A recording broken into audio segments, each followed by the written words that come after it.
Join Gator great Shane Matthews every weekday as he brings you all you need to know about your Florida Gators, including news, analysis, and opinions with some of the biggest names in sports.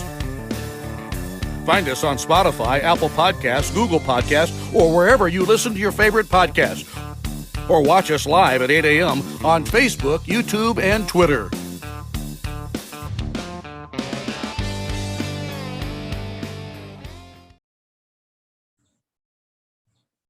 Good morning, and it's a live edition of PodUp with Matthews in the morning from the Crime Prevention Security System Studios, large enough to serve you, small enough to care. It's Monday, got a lot to talk about. We'll have JC and Franz Beard from Gator Bait Media will join us to talk about the big recruiting weekend of the Florida Gators and obviously what happened out in Omaha. JC, you're on the Titan Tomorrow hotline. How you doing, my man? I'm doing great, man. Good weekend. I would have preferred a little bit drier weather, but hey, man, all the exciting stuff was happening away from here. And, QB, the U.S. Open is one of my favorite things to watch on TV. And Wyndham Clark was just a surgeon yesterday on that golf course, fixing his bad mistakes and turning them into nothing. I mean, he really played the kind of match that I think is required to win something like that with his mental toughness, his short game, specifically his short game, and his driver was amazing. He hit the ball with this high fade that he uses and put himself in position. And I just was very happy to see a guy like that win with all he's been through, losing his mom 10 years ago and getting through some tough times. He hired a personal sports psychologist, Julie Elliott, and since then this guy he's finished seven top tens, and he's won 2 tournaments this year alone, a very good tournament at the Wells Fargo, and of course the national championship, the U.S. Open. QB, I was impressed, and I think we've got a new superstar in the making here on the PGA Tour. Yeah, another young gun for sure. Played his golf at Oklahoma State and at Oregon.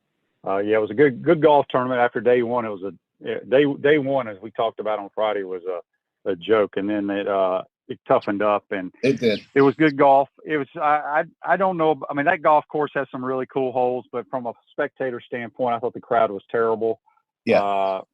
It's typical LA stuff in my opinion.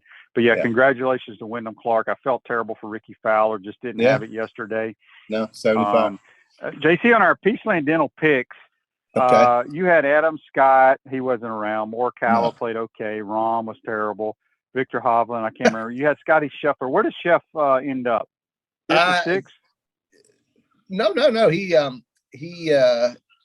Well, the reason I ask is, did my guy Cam Smith finish higher than Scotty Scheffler, or no? No, Scheffler was 7 under. Smith was 6 under. But Scheffler had so many chances. But see, QB, this is the thing. If Cam Smith just plays decent in one of the previous prior 3 rounds, he's the kind of guy on a Sunday that wins tournaments because of what a great putter he is, and maybe the best I've ever seen. I mean, this guy is so good with the putter, and he makes things he has to make, and that's what we didn't see the other guys do yesterday. Poor Rory was close, but he couldn't make anything past 4 feet. I think he had 1 putt that he made past 4 feet. Rory McIlroy was the best, I think, overall in greens and regulation, but he was something like 33rd in putting. So, if he just makes a couple, he's right there. He hits it too well not to be winning these things. And I'm going to go out and tell you right now on June the 18th or whatever day this is, that Rory McIlroy I'm predicting him to win at Hoylake at the British Open or the Open Championship. He's won there before. And I just think he'll get this putter thing figured out because he just hits it so well, and he hits it too well not to be winning these, these things from time to time. But, Scheffler couldn't really make anything yesterday. Dustin Johnson didn't know where he was putting the ball. And then poor Ricky, shooting 75, he just ran out of gas. He was putting so aggressively and made everything. His first 2 rounds, he made 18 birdies in 36 holes. And then all of a sudden things just got tentative or something happened to his putter and he couldn't make a thing. And he didn't put himself in position to win. And when Wyndham Clark put himself in position to lose, he was able to get out of trouble. That shot he hit on 12 also was one of the most incredible shots. I was 282 yards with a 3 metal, and he sticks it in between two bunkers that were literally 20 feet apart and rolls it up on the green. He hits a driver on 14 over a bunch of pine trees because he hits a high fade that goes 360 some odd yards. That's unbelievable to me, the shot making this guy had, and the play around the greens, the par on number 9, the bogey on number 8 that could have been triple. All of these things go into why you win a tournament like this, and he was able to execute that and not come back to the field and give it away. He almost did with a couple bogeys and mistakes on the back 9, but everybody was having trouble on the back 9. This guy made a 69-foot 2-putt on 18 to win it, and I think he deserves it every bit of the way, and he is the United States champion. Yeah, no doubt about it. And the perfect golfer of all time would be Rory McIlroy and Cam Smith combined. If you put those two guys together, they would be the greatest golfer of all time. Greatest golfer of all time, guaranteed. We got a text here on the Titan our text line. It comes from Tom. Let me pull it up here. Where the heck did it go? There it is right there. Tom says he wants to know our thoughts on the putt that Gordon Sargent had on 18. Did you see that, JC? I missed that. What happened? Okay, Gordon Sargent, the amateur from Vanderbilt, played really well as a low am. He had about a 1.5, 2-footer for par, or maybe it was for bogey. I don't remember, on 18. He putted it. It hit the back liner and popped out. Oh, I've seen that. I've never seen that. I've seen that happen on a lot of golf courses, but not on a PGA Tour event. Right. Yeah. And it was a big stink about it because could you imagine the putt that Wyndham Clark had to tap in for par to win the tournament? It was about that length, but it hit the back liner and popped back out. Could you imagine if that would have happened? But yeah, that's crazy. I've seen it. It's happened to me multiple times on different golf courses, but not it's they didn't set the liner down in the hole far enough, but it didn't affect anybody else. But boy, that was awful. Could you imagine if that would have happened? The USGA would have had a big problem if that had happened. But listen, it's happened to a guy I saw that missed qualifying school or qualifying. It happened to him. It's happened to me at the late West End Golf Club here in Alachua County. I say late because it's dead now, but it was a course I grew up on, and it popped out on me a bunch of times at that course. But that's something you would expect there, right? You wouldn't expect that at Los Angeles Country Club, where Lionel Richie's not even allowed to play golf.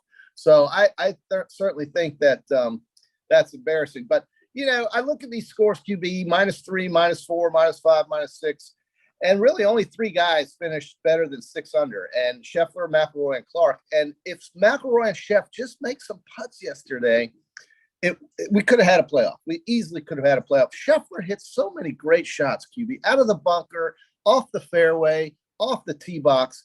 And when he makes his putts, nobody beats him. He's number 1 in the world. But that's the story, is that Clark, he made putts, and these other guys didn't. And that's how you win the U.S. Open. And I think McIlroy will get it figured out in a month because he won at this course before where they're going to play it.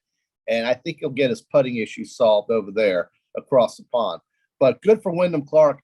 This guy, again, he lost his mom, but he had some mental things working on him, but he worked through it.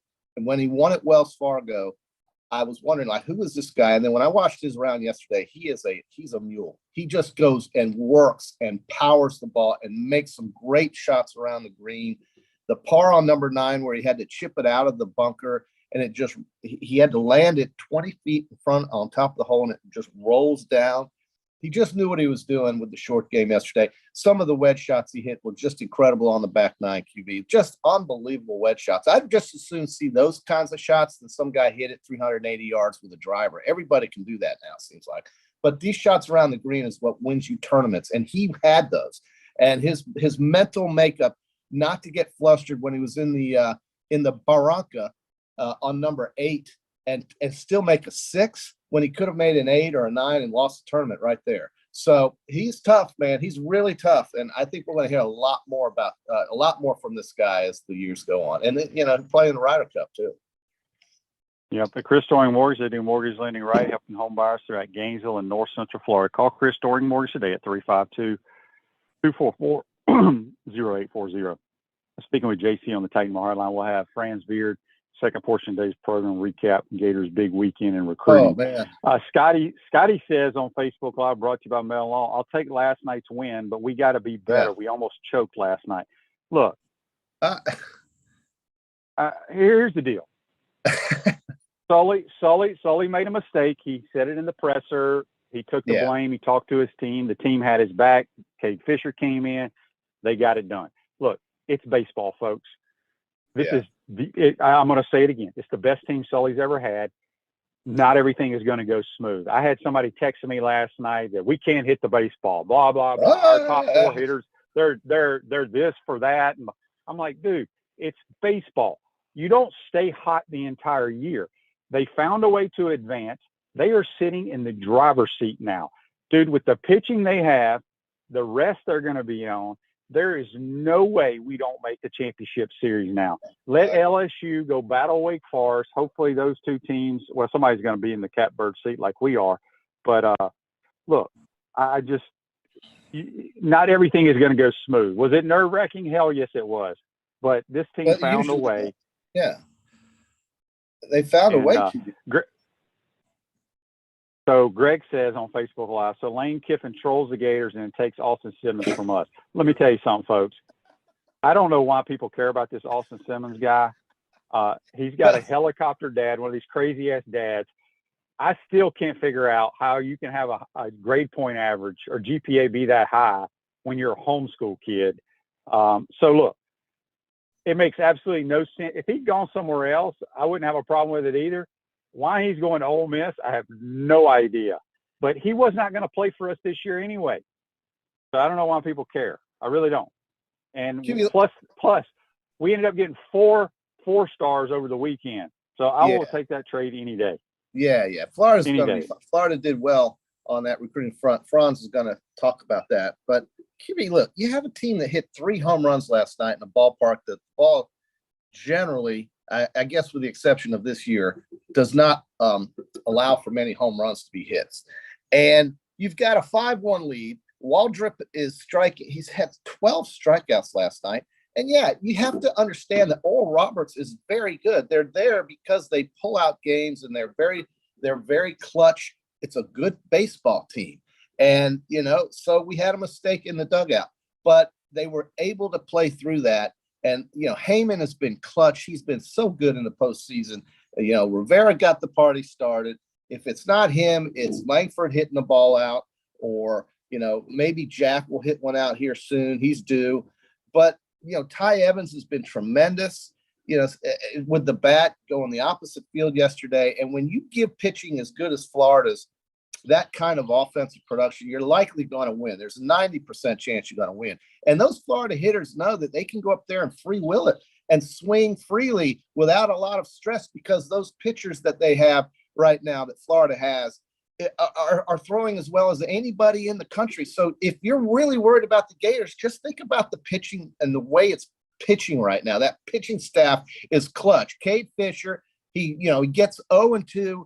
He then goes 3-2 with the bases loaded and makes a clutch pitch that the guy basically had to get the bat on, or he would have been rung up for strike 3. So he came through as well. And, right now you've got 2 days off. You could really just basically almost start a Sprode again come Wednesday if you need to. And I don't even know. Will.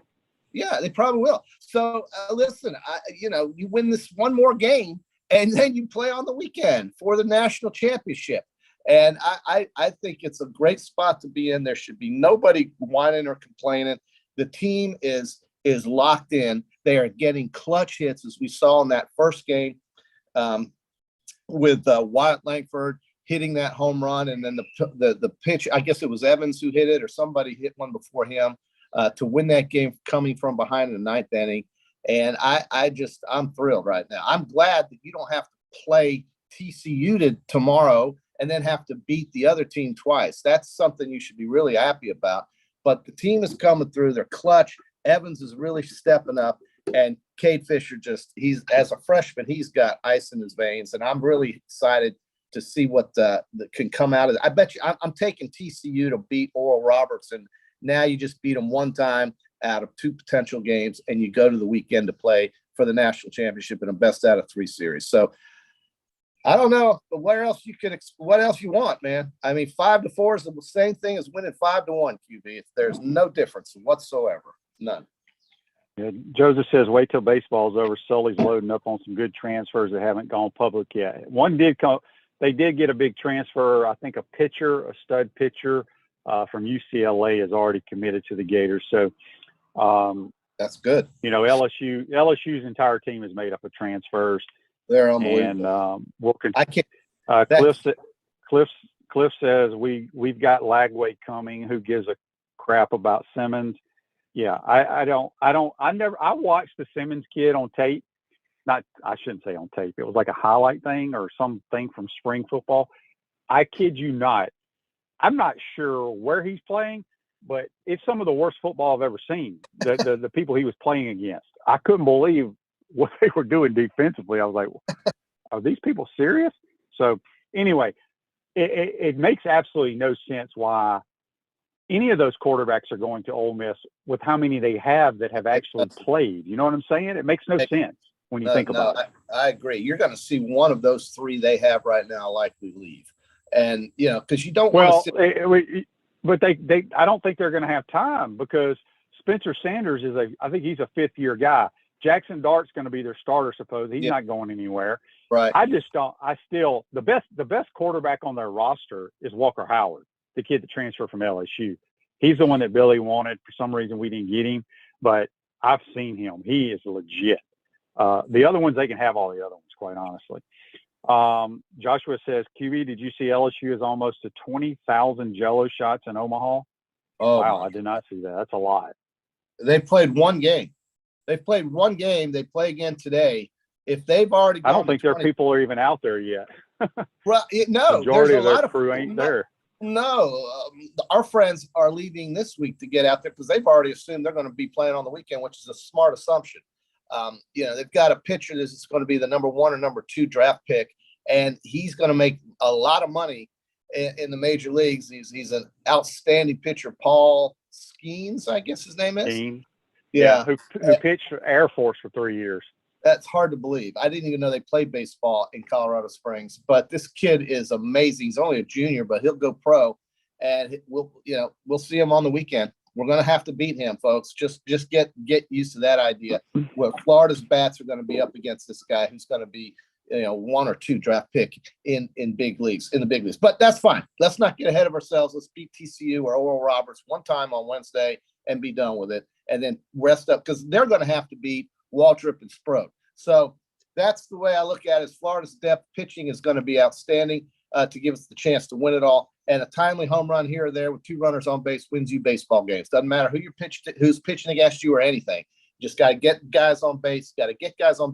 And when you play long ball to win games, it can happen at any swing of the bat. And that's what makes Florida so exciting is that on any pitch, if there are runners on base, the Gators can go deep and extend a lead or come back or do something very good to help the team win. So I listen, this team is built to win it, man. They're built to win it.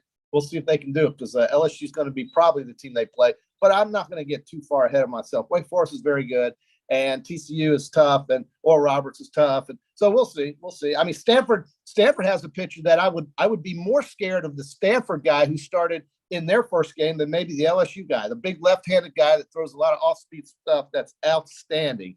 He would scare me more against Florida than maybe the power guy for LSU. So it's not over. A long way to go, but you can't be in a better spot than Florida's in right now. You cannot be in a better spot, and nobody needs to be bitching and moaning about it because right now they're in the first team to 2 wins. So hey, go Gators! I was looking good. Yep. Andy on Facebook Live, brought to you by Melon Law, says, Shane, do you think Sully will be keeping track of his mound visits going forward? I'm pretty sure they keep track of them. I think he just forgot that Raupel, it's not just his. It's even when a catcher goes out, it counts. It doesn't have to just be the manager. So, it was a mistake. You learn from it. I mean, it'll probably never happen again. It's the first time I've ever seen it happen. And, it's okay. It didn't cost Sully is very calculated. And trust me, it was just somehow it just happened, and it's crazy. Yeah. Joshua says on Facebook Live, QB, did you hear what Austin Simmons' dad said about why they flipped? He said that the schedule was too hard in 24 and that we have Lagway anyway. Isn't that a weak sauce mentality? Yeah, I mean, first of all, I still, to this day, cannot figure out why any football player wants to reclassify. Because if you're your actual correct age, you know what I'm saying? If you haven't been held back multiple times and all that, the body to play SEC football is not ready. I mean, think about it, JC. Could you imagine a junior? You've watched a lot of high school football. Yes. A junior. If you're a legit junior, so you're probably 16, maybe still, right around 16 years old. Is that right? Yeah. Maybe 17. Right. I stepped on campus at Florida when I was still 17. So I can't remember the ages, but your body is not ready to play SEC football. God, no. So the whole reclassification thing for football, other sports it's a little different, but football just blows my mind. I don't get it. QB, I don't know if I agree with that 1,000%. 1,000%. QB, I don't know if we talked about this or if it's old news or whatever, but looking at I guess we did talk about the scheduling that came out last week and how it stacks up and so forth.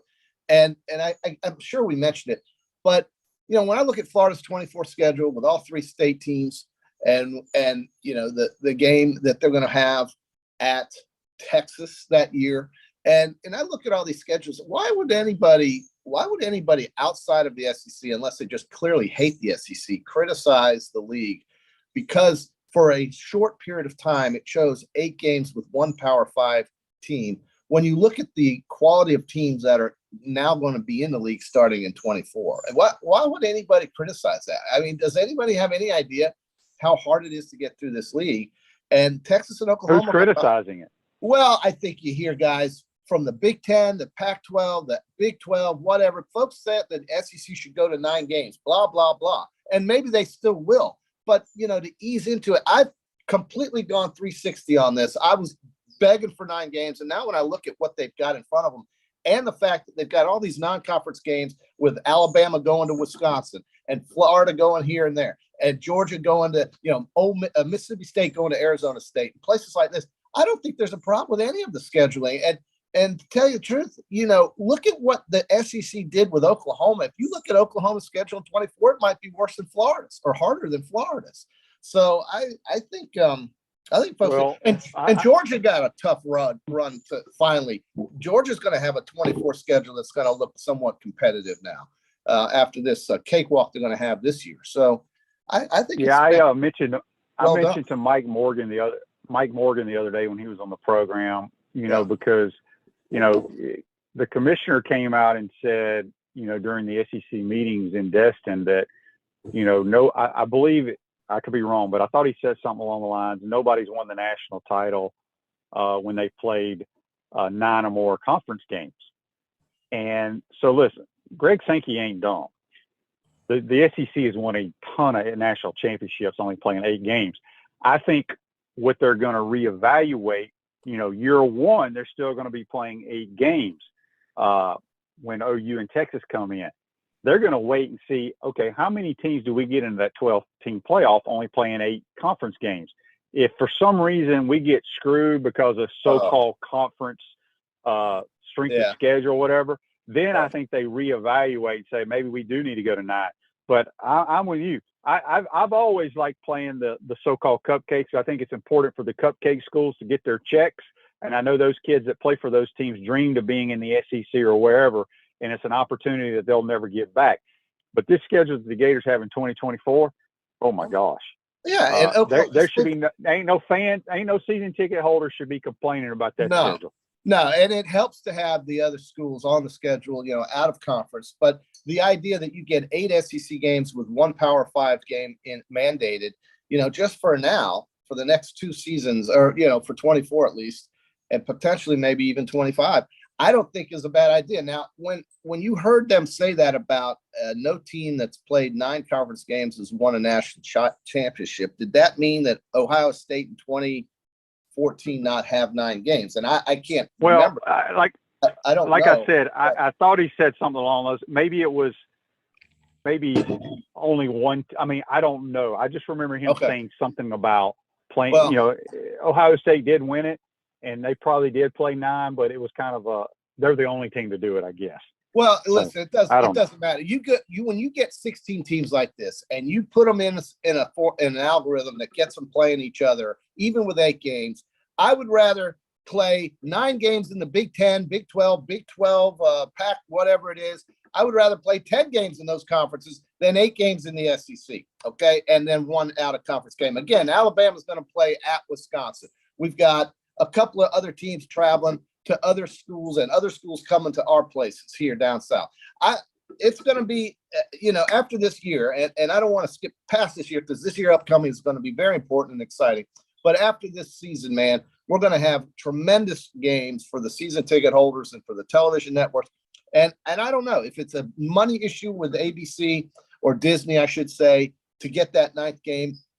I heard Mike say on the show a couple of days ago where maybe this year wasn't the year to ask ESPN for more money, and that makes sense. But that doesn't mean they're not going to come up with it for that 9th game if it does get on the schedule. They'll talk about this, they'll negotiate it, and these guys are going to do what's best for the SEC, and the SEC is the best in college football. So I don't think people need to get their hair up in the wad. I may be overreacting when they didn't go to 9 games, but now that I've seen what they have and what they're doing for at least the next, for 24, and then when the 12-team playoff comes, I can't imagine the SEC not having 5 or 6 teams in the 12-team playoff. I just can't. You can't give me 6 quality teams in the other conferences that would be in front of any of these SEC teams with maybe 2 or 3 losses. I still wouldn't believe that, because if they're going to take the best teams, a 3-loss SEC team with that schedule going into a 12-team playoff is probably a hell of a lot better than some Big 12 or Pac-12 team with 1 loss on their schedule. So I think if they're going to go with the right teams and the best teams,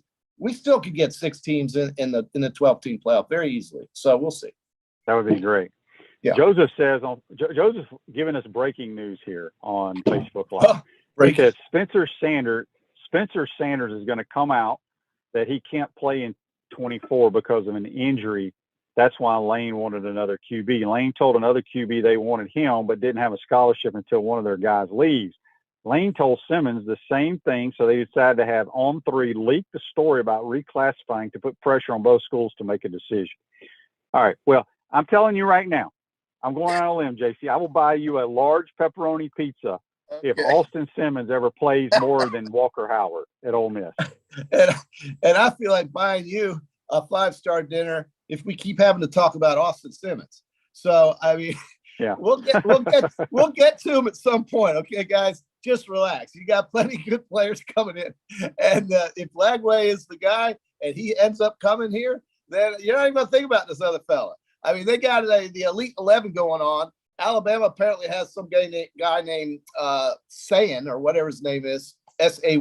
And you know what I think about the Elite 11? Yeah. It's the biggest waste of time ever. Right. So, but nobody in Tuscaloosa has been calling me about this kid and how excited they are about him, because he hasn't stepped on campus.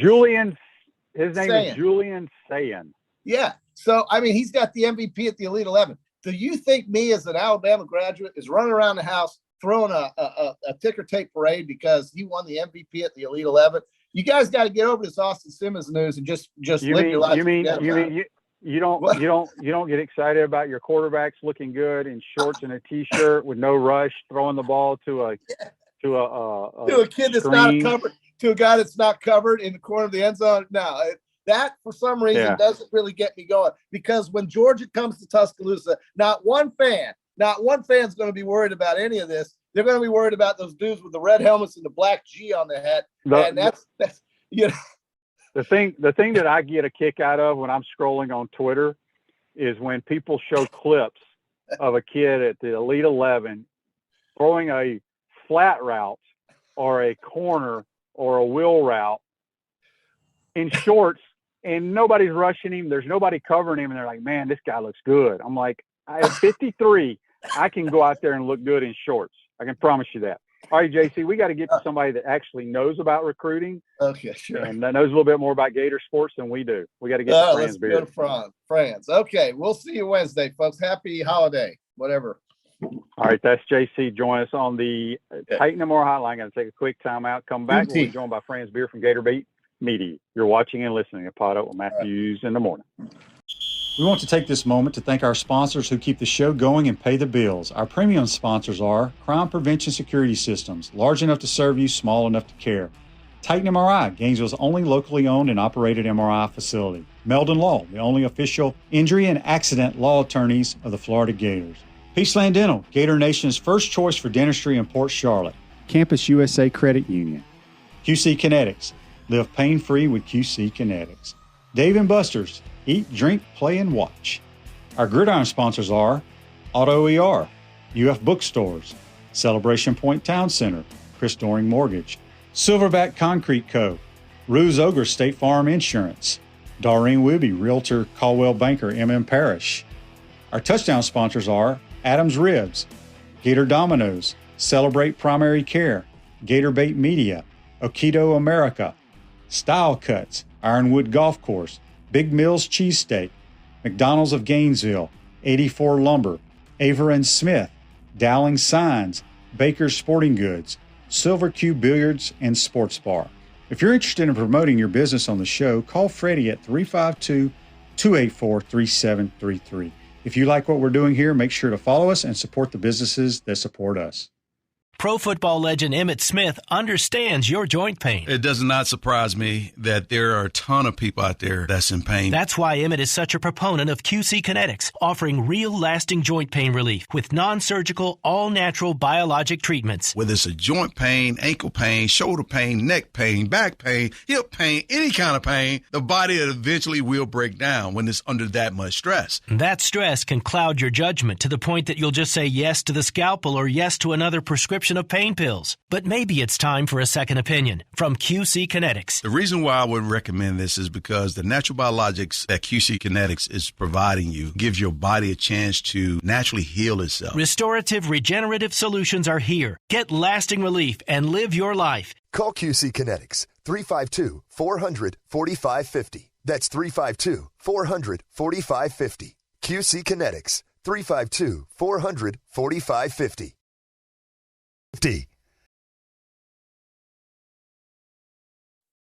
Welcome back to the Crime Prevention Security System Studios, large enough to serve you, small enough to care. Celebration points where the Gators go to celebrate with premium brands like Regal Cinemas, Prime and Pearl, Dave & Buster's, Nike, Skechers, F45 in the HBC's restaurant, Spurrier's Gridiron Grill, the #1 celebrity polished casual restaurant in all of America. We'll see you at Celebration Point where the Gators go to celebrate. They did a lot of celebrating Saturday night at Spurrier's Gridiron Grill with the recruits. Let's go to the Titan MR hotline, and we are joined by Franz Beard. Good morning, Franz. How you doing, my man? Oh, what a weekend this was. You ain't lying. Between baseball and Billy Napier getting 4 4-star recruits. You realize that On3 moved Florida all the way up to the #3 recruiting class in the country. And you get the feeling they've got so much momentum right now that they're not anywhere close to being through. DJ Lagway was tweeting that out saying, hey, we're just getting started. We're just getting cranked up here.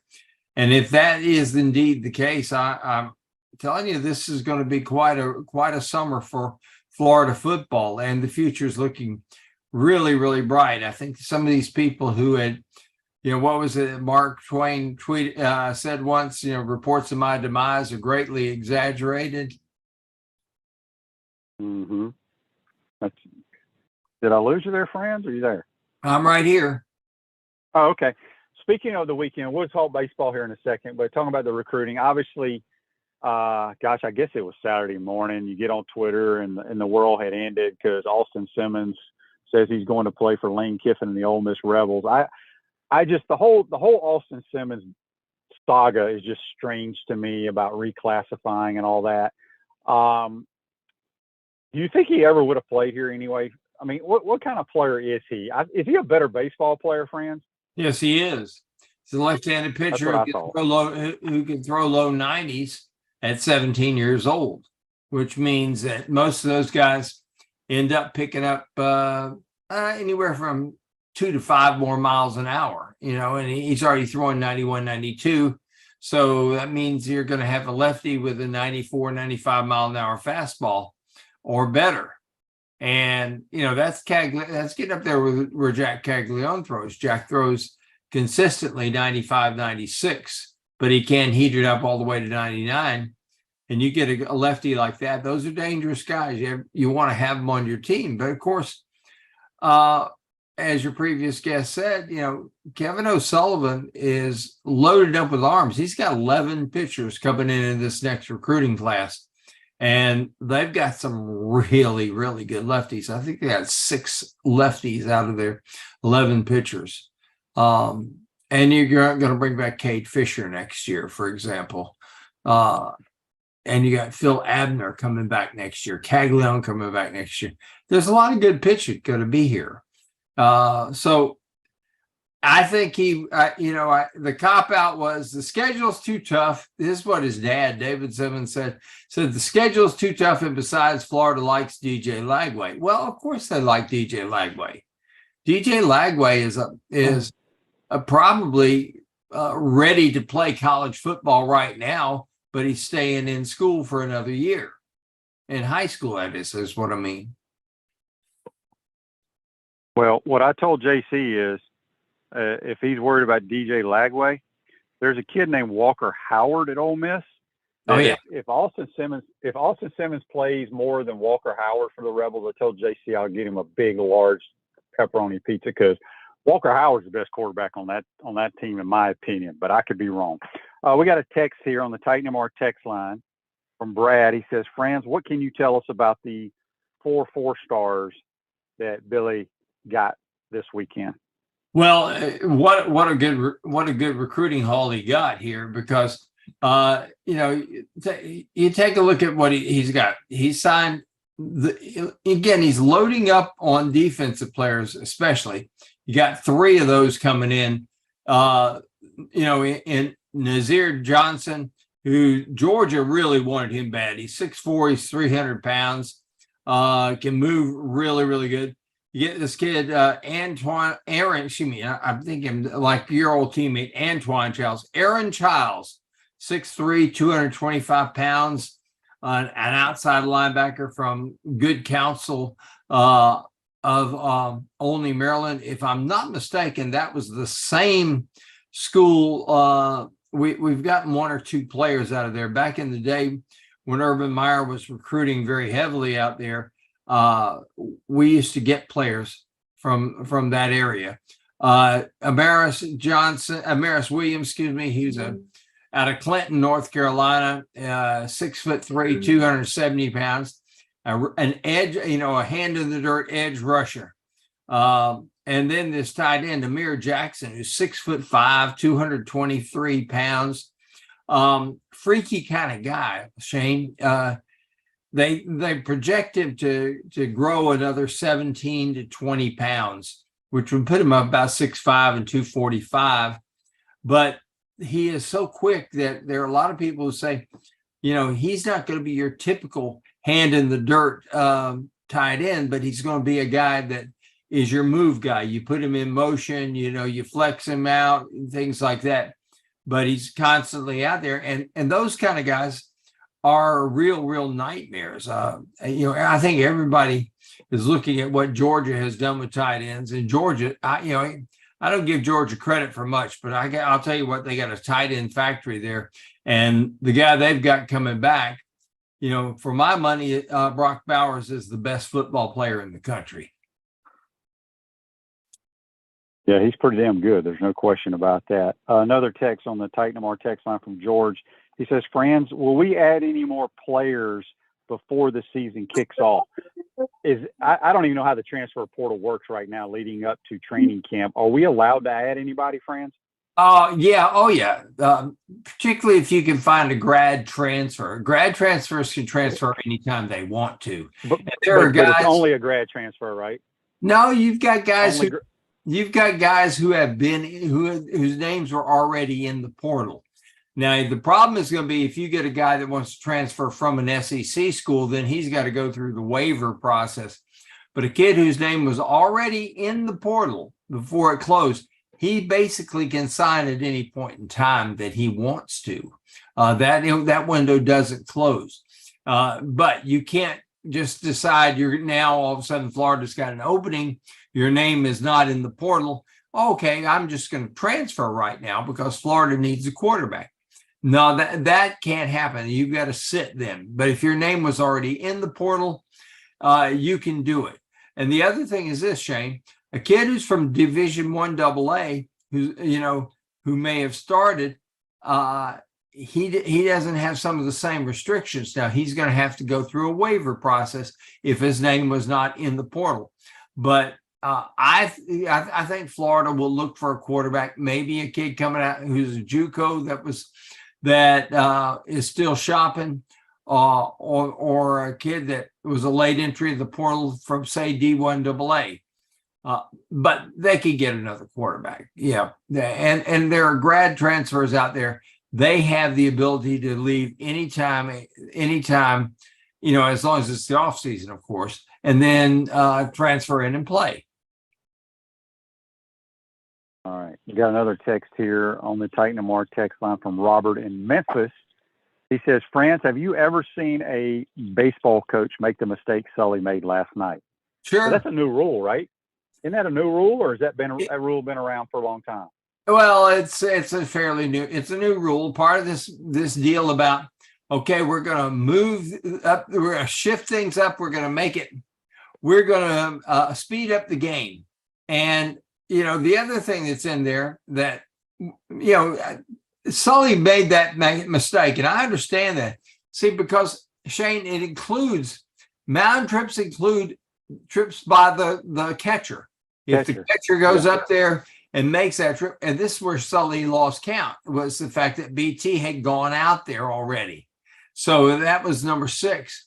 And, I understand you want to speed up the game so you don't want it to just go on forever and ever and ever. You don't want these 4 and 5 hour games like you've had in the past. But that rule is kind of stupid because now Sully makes that mistake. I understand that stuff happens. And yeah, it's on him. He made the mistake. He's got to own up to it, which he did. He said, this is the dumbest mistake I've ever done in my career. Never done anything like that before. And he's right. But you got to remember something. You look at it, BT Riopel got hit for the second time in the 8th inning. He gets hit second time this game, and I think third or fourth time he's been hit in the 2 games. And he's going down the first baseline, and the catcher from Oral Roberts is going right there with him, and he's getting chippy. And BT says something back. You can see it's very clear. BT says something back. They issued a bench warning to Florida that said the next time anybody gets chippy, he's gone. Sully got pretty perturbed about that. And I think that's when this whole shebang began, because I think Sully was still steaming about that. And then, BT goes out there and so forth like that in the 8th inning. And now all of a sudden he's got to take Brandon Neely out and put in Cade Fisher. But I got to tell you what, look at what Cade Fisher did. Coming in with no warm-up to speak of. He had been throwing earlier along with Slater, but he sat down then. So he doesn't have, he'd been sitting for about 20 minutes. And all of a sudden now he's got to come in and start throwing again after having sat down. But I thought he made a really, really big pitch to get out of that bases loaded jam there in the 8th when, a base hit could have made it, could have tied the game up. So, there was a mistake, but goodness, every single game managers make mistakes, whether it's as glaring as that or you send up the wrong guy, for example, to pinch hit. You got a guy on the bench, you decide between 2 guys, and you say, well, I don't want the left on left. Maybe you got a guy out there who really can't hit lefties and so forth like that. Managers make mistakes. The Virginia coach made a huge mistake Friday when he leaves Jake Berry in the game to pitch to Wyatt Langford and Caglione. So, people people make the mistakes. Fortunately, Florida has good pitchers. So Sully was able to overcome that one. Yep, coaches make a lot of mistakes regardless of the sport all the time, because even as a play caller, you can make some mistakes that the general public may not know, and you wish you could have some stuff back here or there. Ruse-Ogre State Farm offers a team of dedicated insurance professionals ready to help life go right with the right insurance options for you and your family. Visit ogreinsurance.com. Give them a call at 352-240-1779. Few more minutes with Franz here. Franz, we got a text from Roger on the Titanamore text line. He says, Franz, who's starting Wednesday for the Gators? Well, Jack Caglianone's going to get the start Wednesday. It's his time to throw. The one thing that throwing Caglianone is going to do is it's going to mean that if you get to the final series, that's Saturday, Sunday, and if necessary, Monday. So if Caglianone's on there Wednesday, and you needed him for the third game, that would be with Thursday, Friday, Saturday, Sunday. He'd be thrown on 4 days rest. And so that makes what that would end up doing is you end up throwing Neely if you need that extra game, or you end up throwing Slater or somebody like that. So it does change the pitching rotation, but it gives you the best chance. The idea is get to that championship series. And once you get there, everybody's scrambling for their pitching. Yeah, Joseph says right here on Facebook Live, Friday, Sully chose to pinch hit the 8th and 9th hitters in the 8th inning that sparked the rally. That's a great decision by Sully in the moment. Yeah, people forget when good things happen there, Joseph. Yeah. Appreciate you with the comment. Well, Shane, as an offensive coordinator, that, let's say you put in a wide receiver and you think you've got the right matchup out there, and your quarterback makes a bad read. And,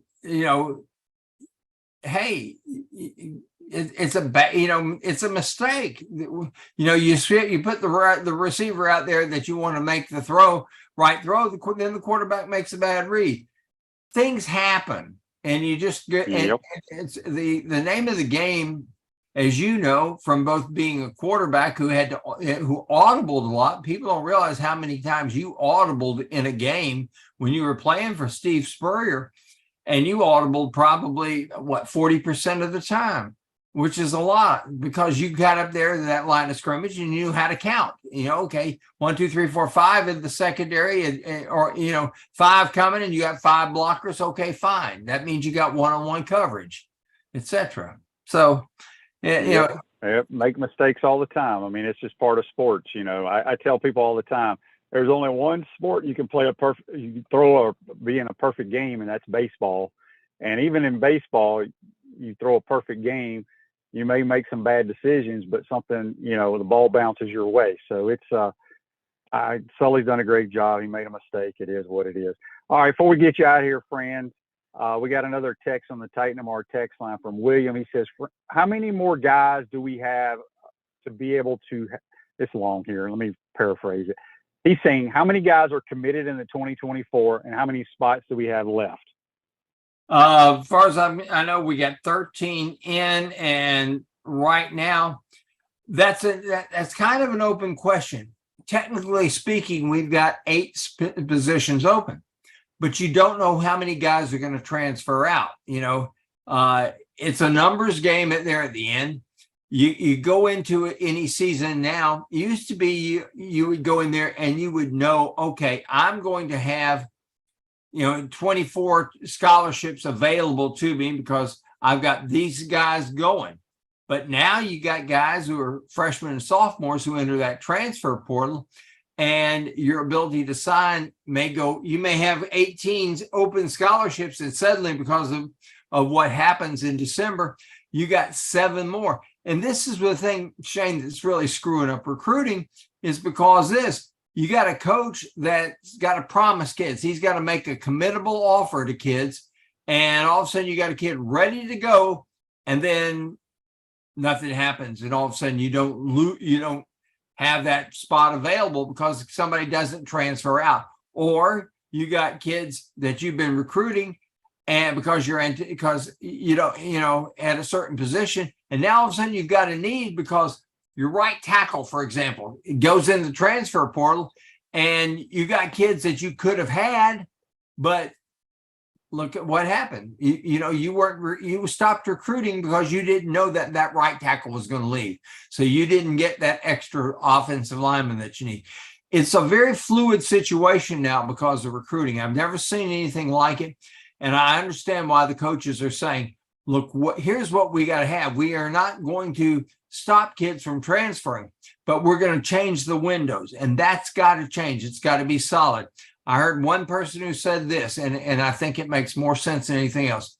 Make it the early signing period June 15th, okay? Because that leaves the coaches still have their July for their time out with their family. But make that thing June 15th. And if you sign early, then you have to stay. Then you cannot transfer out until after your second season there. I also put some emphasis on education and saying, okay, you can't transfer unless you got a 2.5, for example. That would slow it down, but change the windows, change a couple of the requirements, such as throw some academics in there, and you can slow this transfer thing down. And then that puts a lid on recruiting. You got a better idea of what you can and can't do. Real quick, Franz, before we get you out here, I thought of this. There was a report about Nick Saban, his staff worked so many weeks of the year. Billy does Billy give his guys any time off? Yes, he does. Yes, he does. The difference is, and this is why he's got such a large staff here with analysts and things like that. He's got continuity even when he gives his guys time off. If you're, let's say, the offensive line coach and you're the only offensive line coach and you take a vacation and all of a sudden you got kids coming in who want to be recruited or stuff like that, your whole dynamic has changed, because if you only got one offensive line coach and your offensive line coach is gone, you got a problem. But Billy has two offensive line coaches, for example, but he's got backups with analysts at each position, people who know what they're doing. So, yeah, you can get the time off, but if you don't have the staff to cover for them, you got a problem. And Billy's done that. That's one of the reasons he's got such a big staff here. Yep. Good stuff as always, friends. We appreciate your time, and can't wait for the Gators to play on Wednesday. Have a good week, my man. Going to be a long couple days wait, isn't it? No doubt about it. That's Franz Beard. Join us on the Titan MR hotline.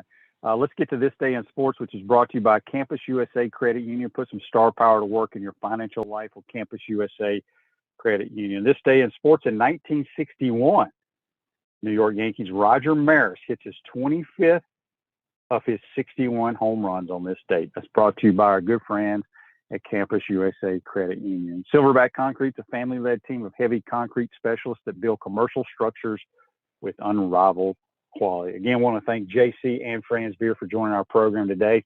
If you missed it, if you're sleeping under a rock, Gators advance. They're one win away for playing in the National Championship Series. They play Wednesday, either against TCU or Oral Roberts. Tonight, you'll have a good matchup. I think it's a 7 o'clock game. You got Wake Forest, the 1 seed, against the LSU Tigers. Two very, very good baseball teams. And then Billy Napier and his staff get 4 4-stars over the weekend, doing a tremendous job. And remember, you can't get everybody, but they're filling in the pieces of the puzzle to help the Gator football program. Hope you enjoyed today's program. Be safe out there, folks, and we'll see you tomorrow. Take care.